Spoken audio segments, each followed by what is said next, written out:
Ever felt like you're caught in a conversation hurricane? The other person's voice booms, their words sting, and you're left feeling defensive and belittled.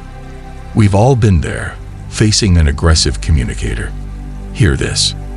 There will always be those moments when you encounter someone who pushes your buttons. Maybe it's a coworker who constantly criticizes your work, a family member who loves to play the blame game, or even a stranger having a bad day. Regardless of the situation, difficult people have the power to derail your mood and disrupt your productivity. However, you don't have to become a punching bag for their negativity. By equipping yourself with a few key communication techniques, you can effectively navigate these situations and maintain your composure. Here's a closer look at 7 verbal tricks to make an aggressive person sorry. 1. The broken record. Imagine a verbal shield that deflects negativity without escalating the situation. That's the power of the broken record technique. When someone bombards you with accusations or insults, this approach allows you to calmly repeat a neutral phrase that emphasizes your desire for a productive conversation. The key is to stay firm and avoid getting drawn into their emotional whirlwind.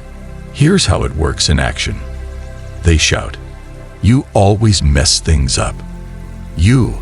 I understand you're frustrated, but let's focus on finding a solution.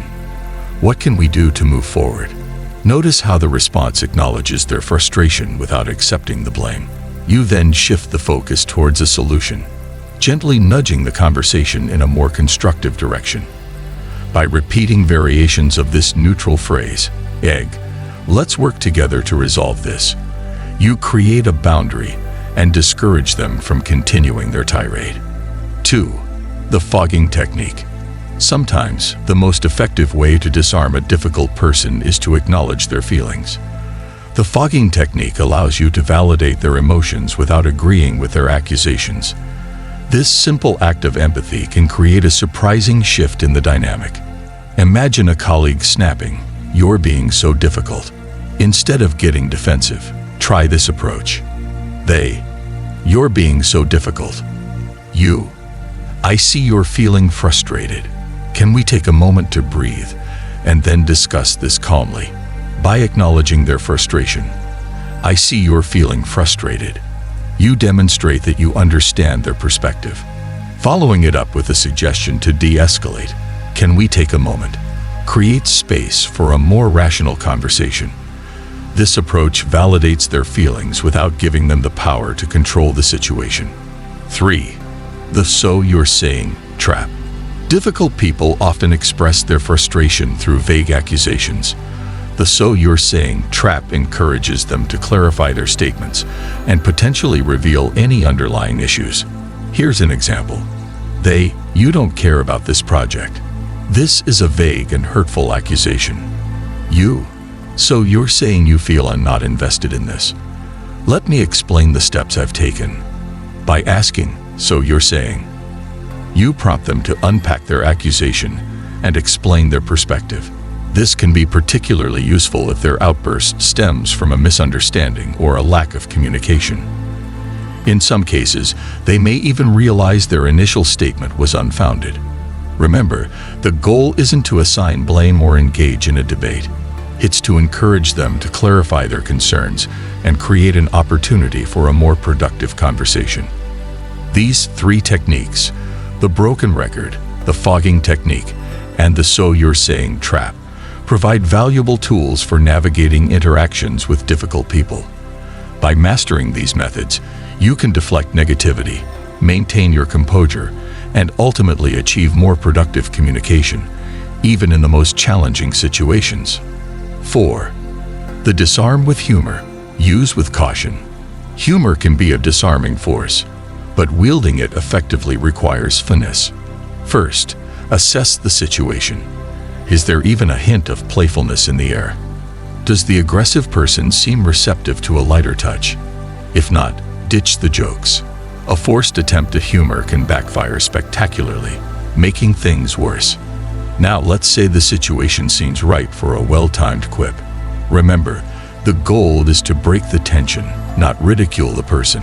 So, avoid sarcastic remarks or anything that could be construed as mean-spirited.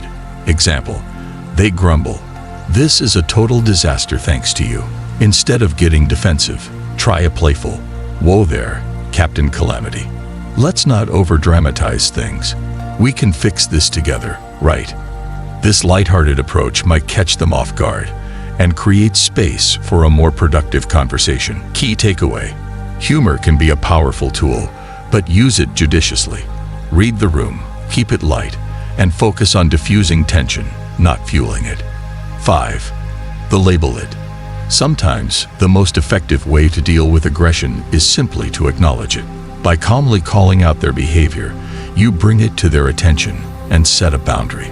This can be surprisingly effective in making them self-aware and prompting a course correction. Example, they launch into a personal attack, resorting to name-calling. Interrupt calmly but firmly with something like, "Hold on a second." That kind of language isn't productive. Let's focus on the issue at hand. By calmly labeling their behavior as unproductive, you remind them of respectful communication and steer the conversation back on track. Key takeaway: don't shy away from acknowledging aggressive behavior. A simple, well-timed statement can set a clear boundary and encourage a shift towards more constructive communication. 6. The I statement. This technique is all about shifting the focus from blame to your feelings and perspective. It helps avoid accusatory language and opens the door for empathy. Example, they point fingers, accusing, "You're the reason this isn't working." Resist the urge to retaliate with accusations of your own. Instead, try an honest response like, "I feel overwhelmed when we shout at each other. Can we try to find a solution together?" By focusing on your feelings, "I feel overwhelmed," you invite them to consider your perspective and create a more collaborative environment. Key takeaway: I statements are powerful tools for de-escalation. They remove blame and encourage empathy, fostering a more productive conversation. Remember, the goal isn't to win an argument, it's to de-escalate the situation and hopefully earn an apology. Be patient, remain calm, and use these tricks as your verbal tools to navigate even the stormiest conversations. Bonus tip: body language matters. Maintain eye contact, stand tall with an open posture, and avoid crossing your arms.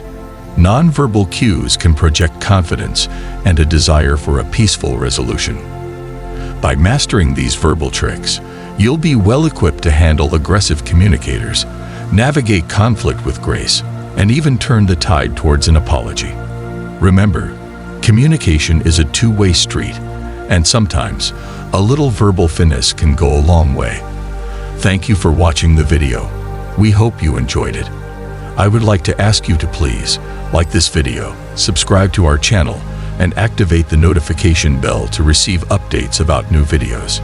It is also important to share this video on WhatsApp and other social media platforms because it can transform lives. And by doing this, you help us reach more people. God bless you for doing that. Stay tuned for the next video. You are blessed.